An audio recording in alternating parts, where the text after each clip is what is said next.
Você já se sentiu dominado por algo que não consegue explicar? Uma angústia, uma ansiedade, uma dor que não tem nome? Pois é. Os sentimentos são vozes da alma que gritam o que está escondido lá nas entranhas, dentro de nós. Sentimentos são reações emocionais que surgem em resposta aos nossos pensamentos, às experiências ou aos estímulos do ambiente em que estamos inseridos. Eles envolvem tanto aspectos psicológicos quanto físicos e têm um papel importante em como percebemos e reagimos a este mundo. Os sentimentos não são pecados, mas podem ser bons ou ruins. Eles são sinais de algo mais profundo, os pensamentos que nutrimos, os desejos que cultivamos e a vontade que alimentamos, ou seja, eles expressam o retrato do estado da nossa alma. A Bíblia não ignora os sentimentos dos filhos de Deus. Pelo contrário, ela os expõe, os redime e os alinha à vontade do Senhor. Você crê que Deus pode fazer isso hoje com você? Você crê que não está aqui por acaso, mas que porque é escolhido do Senhor, vai viver a libertação, a cura e o descanso para a sua alma que Ele já conquistou na cruz? Creia, esse dia foi preparado por Deus para manifestar o poder dele sobre a sua vida. Não existem acasos, não se engane. Você está aqui por um desígnio de Deus e essa palavra cumprirá o propósito do Senhor na sua vida. Fica até o final, se inscreva, dê o seu like, ative as notificações e comenta: eu recebo cura, libertação e descanso para minha alma. Os sentimentos são a expressão da alma. A alma é o retrato da nossa humanidade e também da nossa vulnerabilidade. Em Salmos, capítulo 42, verso 11 diz: Por que estás abatido, ó minha alma? Por que te perturbas dentro de mim? Espera em Deus, pois ainda o louvarei, a Ele, meu auxílio e Deus meu. O salmista fala com a sua própria alma. Ele reconhece o abatimento, a perturbação, ele sente, mas ele não se entrega ao que sente. Ele aponta a sua alma para Deus. Esse é o padrão bíblico, reconhecer os sentimentos, mas não ser guiado por eles. O que nós sentimos não define quem nós somos, mas revela aonde a nossa alma está. Quem nos define é o Senhor. Em Efésios capítulo 2, verso 10 diz: Pois somos feitura dele, criados em Cristo Jesus para boas obras, as quais Deus de antemão preparou para que andássemos nelas. Os sentimentos também revelam os nossos desejos. Veja o que diz em Tiago capítulo 1, verso 14 e 15. Cada um é tentado pela sua própria cobiça, quando esta o atrai e o seduz. Então a cobiça, depois de haver concebido, dá luz ao pecado. Desejo gera sentimento, cobiça gera ansiedade, inveja, frustração. Quando não tratamos os nossos sentimentos errados, contaminados pela lei do pecado que nos assedia de dia e de noite, eles amadurecem e se tornam atitudes e pecados. O sentimento não é o problema. Ignorar o sentimento que vai no coração sem tratar disso é pedir pelo problema, é pecar. Meu irmão, minha irmã, não existe neutralidade no céu. Somos do céu. Jesus ensina em Mateus 5,37, veja: Seja, porém, o vosso proceder sim, sim ou não, não. O que passa disso vem do maligno. Veja o alerta: sentimento é semente regada. Se não for entregue a Deus, pode dar fruto errado. Mas Jesus sentiu e nos mostrou o caminho. Veja o que está escrito em João capítulo 11, verso 35. Jesus chorou. Esse era o contexto onde Jesus, como homem, sentiu profunda dor pela morte de Lázaro. Em Marcos capítulo 14, verso 34 diz: A minha alma está profundamente triste até a morte. Na noite, antes da crucificação, Jesus expressa uma angústia profunda, mostrando sua humanidade diante do sofrimento. Em Mateus 21, 12 e 13 diz: E entrou Jesus no templo de Deus e expulsou todos os que ali vendiam e compravam. Derribou as mesas dos cambistas e as cadeiras dos que vendiam pombas e disse-lhes: Está escrito, a minha casa será chamada casa de oração. Vós, porém, a transformais em covil de salteadores. Aqui Jesus sentiu ira por não concordar com a atitude errada dos gentios no pátio do templo, que vendiam e trocavam moedas no lugar santo. Vamos mais, em Mateus 9,36 diz: Vendo ele as multidões, compadeceu-se delas, porque estavam aflitas e exaustas como ovelha que não tem pastor. Jesus sentiu compaixão ao ver o sofrimento do povo. Em Marcos capítulo 3, verso 5 diz: Olhando-os ao redor, indignado e conduído da dureza do seu coração, disse ao homem: Estende a mão. Estendeu-a, e a mão lhe foi restaurada. Jesus sentiu indignação diante da frieza e dureza dos corações religiosos. Em Lucas capítulo 10, versos 21 diz: Naquela hora exultou Jesus no Espírito Santo e exclamou: Graças te dou, ó Pai, Senhor do céu e da terra, porque ocultaste estas coisas aos sábios e instruídos e as revelastes aos pequeninos. Sim, ó Pai, porque assim foi do teu agrado. Então, você pode me dizer: Elaine, eu tô entendendo, mas hoje eu me sinto irado, confuso, angustiado, perdido, atolado na dor, totalmente agitado, preso e não sei o que fazer. Eu te digo, um dia eu estive exatamente assim, só que eu decidi perseverar. Tudo começa na decisão. Comece reconhecendo que esses sentimentos são destrutivos, portanto errados diante da soberania de Deus e não te pertencem. Libere perdão. Se alguém te machucou ou se você machucou alguém, se perdoe ou perdoe essa pessoa. Ainda que a sua motivação seja correta, alimentar aquilo que Deus diz ser errado vai tirar a sua paz, vai tirar a sua razão e te fazer pecar por desagradar a Deus. Ouça, a carne humana nunca se converte, porque nela habita a lei do pecado. Contudo, para nós, filhos de Deus, há escape. Veja o que está escrito em 1 Coríntios 10, 13. Não vos sobreveio tentação que não fosse humana, mas Deus é fiel e não permitirá que sejais tentados além das vossas forças. Pelo contrário, juntamente com a tentação vos proverá livramento, de sorte que a possais suportar. Amados, Deus não permite dor e tentação na nossa vida por acaso. Ele tem um propósito. Se Ele permitiu, é porque Ele vai cumprir um desígnio. E você já sabe que Deus não vai dar nada além das forças que você pode suportar. Então não há desculpas aqui. Vamos ser honestos.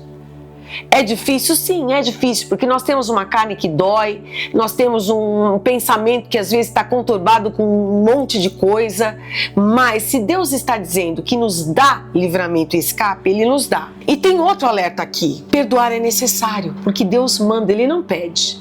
Aquele que não se perdoa ou não perdoa seu irmão vive preso por atormentadores. Olha o que Jesus diz na parábola do credor incompassível. Em Mateus capítulo 18, dos versos 23 a 35 diz: Por isso, o reino dos céus é semelhante a um rei que resolveu ajustar contas com seus servos. E passando a fazê-lo, trouxeram-lhe um que lhe devia 10.000 talentos. Não tendo ele, porém, com que pagar, ordenou o Senhor que fosse vendido ele, a mulher, os filhos e tudo quanto possuía, para que a dívida fosse paga. Então o servo, prostrando-se reverente, rogou: Sê paciente comigo e tudo te pagarei. E o senhor daquele servo, compadecendo-se, mandou-o embora e perdoou-lhe a dívida. Saindo, porém, aquele servo encontrou um dos seus conservos, que lhe devia 100 denários. E agarrando-o, o sufocava, dizendo: Paga-me o que deves. Então o seu conservo, caindo-lhe aos pés, lhe implorava: Sê paciente comigo e te pagarei.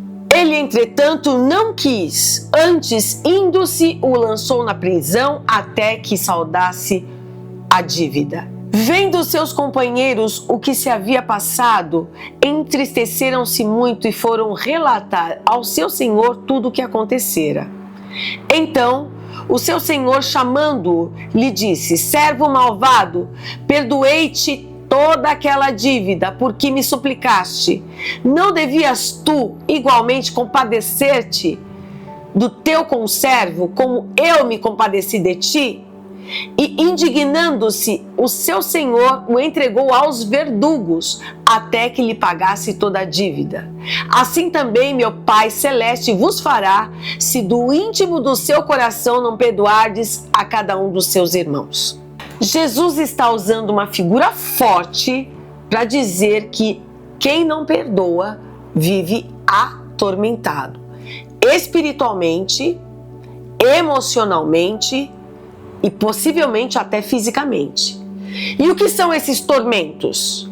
Culpa, mágoa, raiva, ira acumulada, relacionamentos quebrados, distanciamento de Deus, porque a falta de perdão fecha o coração. Amados, isso tem consequências eternas se não houver arrependimento sincero.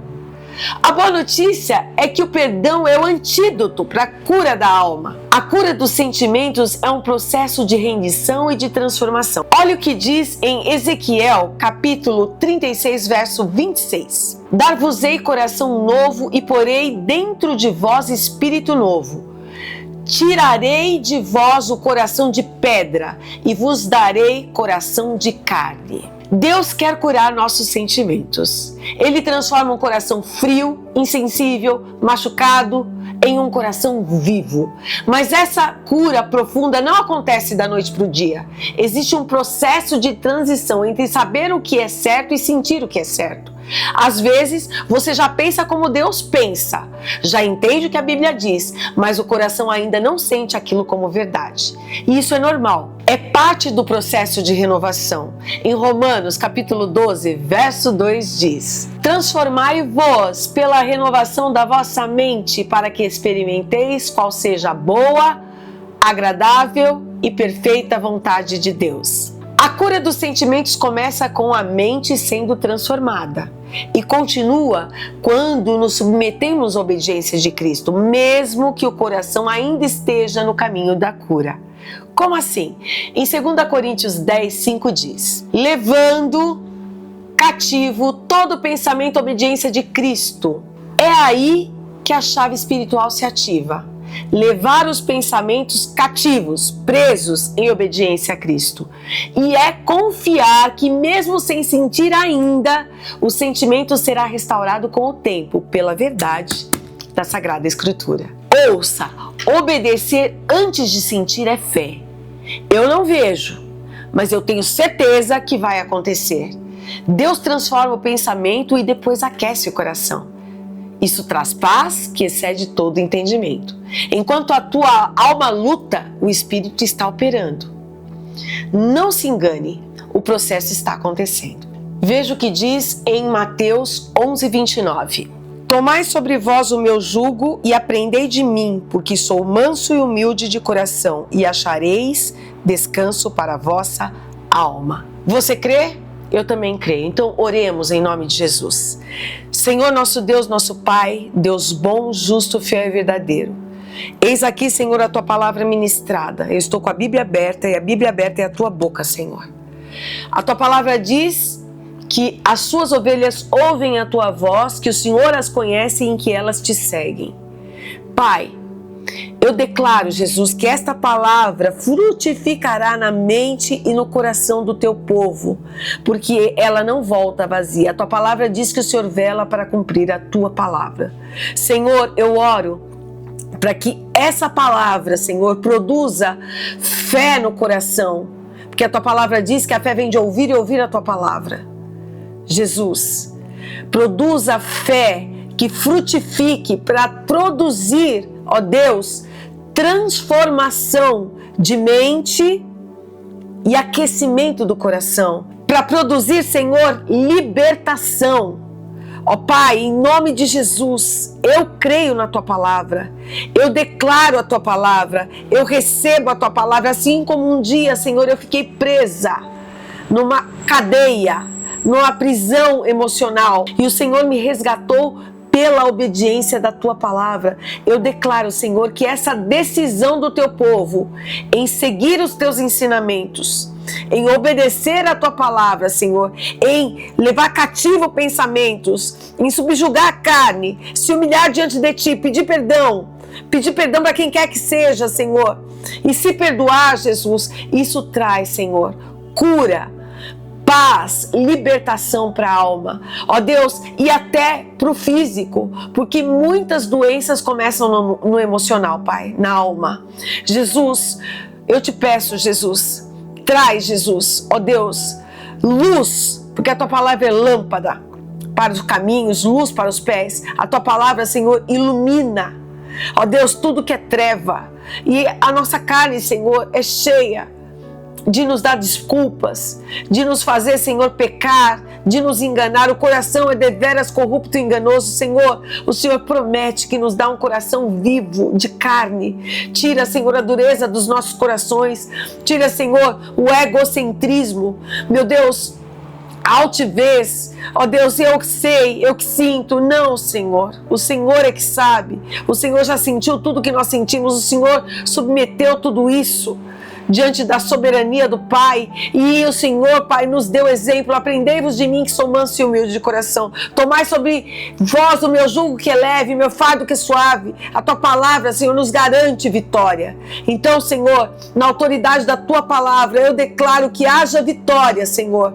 Aquela manifesta na terra como já foi conquistada na cruz, Jesus. Eu declaro, Senhor, que todos aqueles que vão ouvir essa mensagem sejam impactados pelo poder e pela revelação da tua palavra e sejam transformados de glória em glória, de vitória em vitória, e não desistam no processo, Senhor, porque o processo deve ser contínuo, deve ser, Senhor, ó Deus, até que se cumpra a promessa. A tua palavra diz que nós devemos manter firme a confissão da nossa esperança, porque quem fez a promessa é fiel. Assim eu oro com fé e entrego, Senhor, essas vidas no teu altar, e declaro que a tua obra será manifesta neles, no nome santo de Jesus. E você que crê, diga amém, amém e graças a Deus. Se essa palavra falou com você, não esquece de curtir, dar o seu like, de se inscrever no canal, ativar as notificações e comentar: eu sou liberto pela palavra de Cristo, eu sou curado dos meus sentimentos, eu posso caminhar altaneiramente, porque é isso que Deus tem para você. Te vejo no próximo vídeo. Graça e paz.